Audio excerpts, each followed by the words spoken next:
O botânico que tropeçou em uma cidade perdida. Você já imaginou entrar na selva em busca de uma planta rara e acabar encontrando vestígios de uma cidade inteira escondida sob as árvores? No século XIX, quando o interior do Brasil ainda era pouco documentado pela ciência europeia, expedições botânicas cruzavam rios, serras e florestas densas, em busca de espécies desconhecidas. Olá!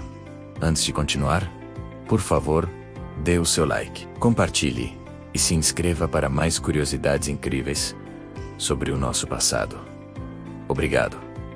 Vamos continuar. Foi em uma dessas jornadas que um botânico acabou tropeçando em algo muito maior do que folhas e flores. Dr. Alistair Finch era um botânico brilhante e meticuloso, movido pela paixão por uma flora única, não por ruínas antigas. Naquele período, o Brasil era visto como um paraíso de biodiversidade. Naturalistas viajavam para catalogar palmeiras, orquídeas, árvores medicinais e sementes exóticas. A missão era científica, mas também estratégica, pois plantas podiam significar novos medicamentos, tinturas, alimentos e riquezas comerciais. Equipado com cadernos de campo, prensas de secagem e instrumentos de medição, o botânico avançava por regiões onde mapas eram imprecisos e trilhas quase inexistentes. A busca por uma espécie rara o levou a penetrar áreas cada vez mais densas da floresta. A vegetação fechada dificultava a visibilidade, e o solo úmido escondia irregularidades. Em meio ao estudo de cipós e árvores centenárias, algo chamou a atenção. Ele percebeu que certas elevações do terreno pareciam regulares demais para serem naturais. A disposição de pedras e a repetição de formas geométricas contrastavam com o caos orgânico da mata. A princípio, a explicação parecia simples. Talvez fossem formações rochosas incomuns ou raízes expostas. Mas ao limpar parte da área para coletar amostras botânicas, surgiram alinhamentos claros de blocos de pedra. O que parecia apenas solo elevado revelou-se parte de uma estrutura construída. A descoberta acidental transformou a expedição científica em investigação arqueológica improvisada. O botânico começou a registrar tudo com o mesmo rigor que aplicava às plantas. Desenhou croquis das estruturas, anotou coordenadas aproximadas e descreveu a disposição dos vestígios. À medida que explorava os arredores, identificou o que pareciam ser fundações de edificações, caminhos pavimentados e áreas abertas que lembravam praças. A floresta havia encoberto quase tudo, mas a organização espacial indicava planejamento urbano. A selva brasileira é dinâmica. Árvores crescem sobre ruínas, raízes deslocam pedras, rios mudam de curso. Ao longo de séculos, uma cidade abandonada pode desaparecer sob camadas de vegetação. O que o botânico encontrou era um exemplo dessa transformação silenciosa.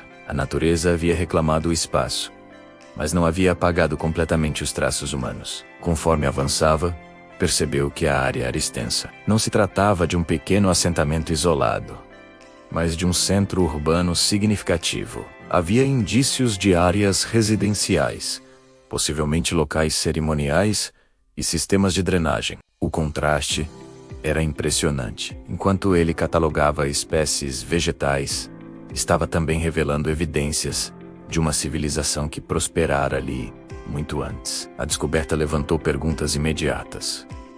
Quem construiu aquela cidade? Por que foi abandonada? Como uma estrutura tão ampla pôde permanecer fora dos registros históricos conhecidos? Naquela época, o conhecimento sobre as sociedades pré-coloniais do interior brasileiro ainda era limitado. A revelação desafiava a ideia de que a floresta sempre fora intocada e desabitada. Ao retornar com seus relatórios, o botânico apresentou não apenas descrições de novas espécies, mas também relatos detalhados das ruínas. Seu trabalho chamou a atenção de estudiosos interessados na história antiga da região. A convergência entre botânica e arqueologia revelou algo fundamental. A floresta não era apenas cenário natural, mas também palco de civilizações complexas. Pesquisas posteriores indicaram que muitas áreas da Amazônia e de outras regiões da selva brasileira abrigaram sociedades organizadas, com agricultura, redes de troca e arquitetura planejada. A descoberta acidental do botânico tornou-se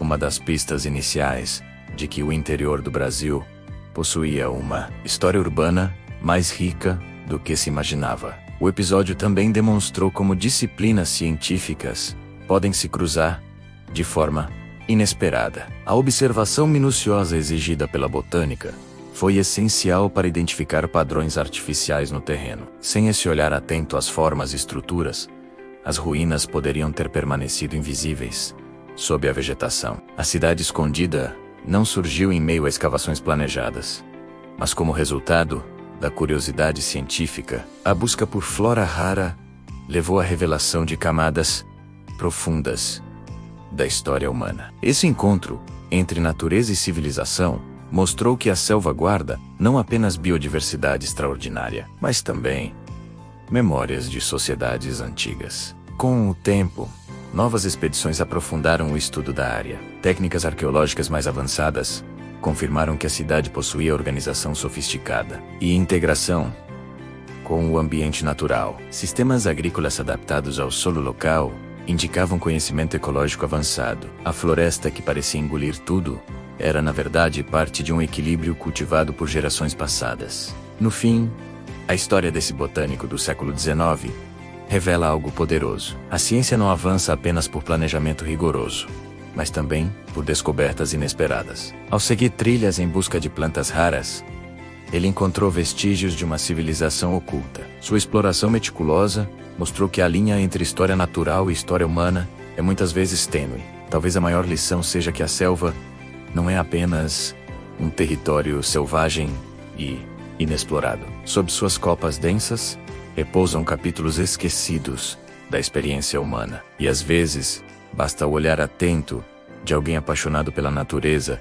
para revelar que, entre raízes e folhas, existe também a memória de uma cidade inteira, esperando para ser redescoberta. Obrigado por assistir. Por favor, dê o seu like, compartilhe e se inscreva no canal. Até a próxima.